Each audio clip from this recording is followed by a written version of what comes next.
সালাম সিল ভোটের গাড়ি নিয়ে ঢাকা বিশ্ববিদ্যালয়ের টিএসসিতে আছেন সহকর্মী সাজ্জাদ জাহান। তিনি জানাচ্ছেন ঢাকা ৮ আসনের নির্বাচনী খবর।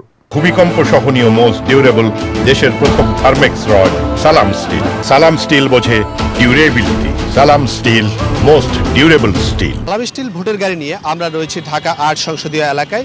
এই এলাকায় মোট ভোটার সংখ্যা 2,74,000-এরও বেশি। এখানে মূলত প্রতিদ্বন্দ্বিতা করছেন বিএনপি মনোনীত প্রার্থী মির্জা আব্বাস। অপরদিকে জামায়াত এনসিপি সহ 10 দলীয় জোটের হয়ে লড়ছেন নাসিরউদ্দিন পাটোয়ারি।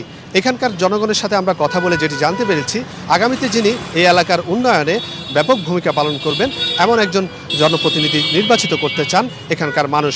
তবে বিএনপি মনোনীত প্রার্থী হিসেবে মির্জা আব্বাস বলছেন অতীতের অভিজ্ঞতাকে কাজে লাগিয়ে আগামীতে এই এলাকার উন্নয়নে দায়িত্বশীল ভূমিকা পালন করতে চান।